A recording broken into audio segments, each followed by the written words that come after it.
Hey, it's me. I want to share a way of looking at growth that might make sense both for your own life and for what we're all going through together on this planet. Think about a seed. Inside it is already the plan for its full life, the whole unfolding of what it's meant to become. The seed doesn't rush, it follows its own rhythm. You've probably felt this in your own path. How change happens in ways you didn't plan, almost as if something deeper was guiding it. At every stage, new energy becomes available, and that energy pushes the growth forward. You can see this even in the physical growth of a person. A baby doesn't learn to walk or talk until the energy for that stage is ready to come alive. Then there's another big shift when a child steps out of the home into school and begins to meet the world outside. Each stage has its own energy that makes the change possible. This keeps happening all through life, even if it's less obvious in adulthood. The body itself renews, the cells change, and there's a constant flow of life pushing us forward. The same pattern runs even stronger in our inner life, our feelings, our mind, our spirit. Each stage is part of a larger plan. And when we let it move as it's meant to, it feels like expansion, like we're being carried into new dimensions. But when we resist, when the ego digs in and says no, the energy doesn't stop. It just turns rough. Instead of flowing, it shakes loose what's in the way, and that can show up as crisis, conflict, or pain. The point of it isn't punishment. It's the clearing out of what doesn't belong, what blocks the truth from moving through us. And this doesn't just apply to individuals. The earth herself is a living being with its own growth plan. The same laws that guide a person's unfolding also guide the planets. Right now, the earth is entering a new stage, maybe what you could call adulthood. Strong new energies are pouring in. When people open to them, they bring creativity, clarity, and new ways of living.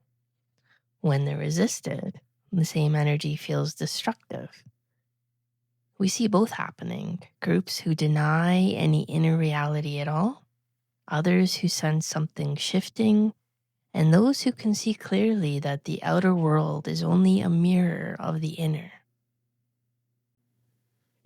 The old way of seeing life, through division, through self against other, can't hold anymore. That dualistic vision served its purpose for a time. It helped humanity grow out of a raw instinct into being able to choose between what helps and what harms. But now the deeper truth is pressing through. We're beginning to see that what harms another also harms us, and what harms us also harms another. There isn't really a split. That understanding is the next stage, and it's what the surge of energy is pushing us toward. Still, a dualistic view runs deep. Many people experience life as a tug-of-war between their own needs and the needs of others. That's why sacrifice often feels bitter. From that level, doing good can feel like losing. And giving in to selfish urges can feel like relief at first, but then leaves guilt or emptiness. The old rules of civilization were built on that kind of dualism. They gave structure, but they also kept people from seeing a fuller picture. Now, those rules are breaking down. The new consciousness doesn't need outer rules in the same way, because it works from within. When God within is alive, you don't need someone outside telling you not to harm. You simply don't want to. This transition isn't easy. Crisis comes when people cling to old patterns that no longer fit. You may have seen this in yourself. I know I have. Maybe there are reactions or defenses that made sense when you were young, but now they only bring pain. Life will keep pressing until you let them go. That pressure is the same force moving through the planet. Parts of humanity are ready to grow, and some parts still resist. That tension creates the upheaval we're seeing in the world today. But crisis doesn't mean collapse. If you meet it with honesty, if you let yourself see where you've been blocking, the very same energy that felt destructive becomes the energy of renewal. It's the same stream, only freed up. That's why every breakdown can also carry the seed of breakthrough. This path isn't about following rigid rules. That was needed in an earlier time, just as a child needs strict boundaries. But real maturity asks something harder and more freeing.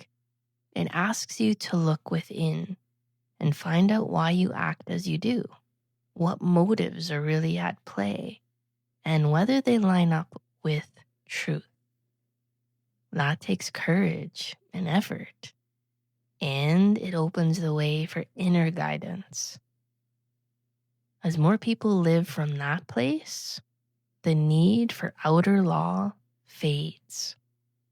Freedom grows only when we allow change. If we cling to rules because they feel easier than thinking and feeling for ourselves, we stay confined. But if we're willing to face each moment fresh, to look at each choice honestly, we discover a new kind of flexibility. No two situations are exactly the same. Each calls for its own response. That's real freedom, the ability to meet life as it is, not as we wish it were, or as we've been told it should be. So the question is, are you willing to let go of the obsolete and welcome the new? Can you give up what has outlived its purpose so that life can move through you with less struggle? The more you're willing to change your mind, your beliefs, your assumptions, the more space you make for God within to come alive. That's what self-responsibility really means. Not obeying out of fear, not rebelling for its own sake. Rather, living from that inner center where freedom and love are the same thing. Love you. Connect soon.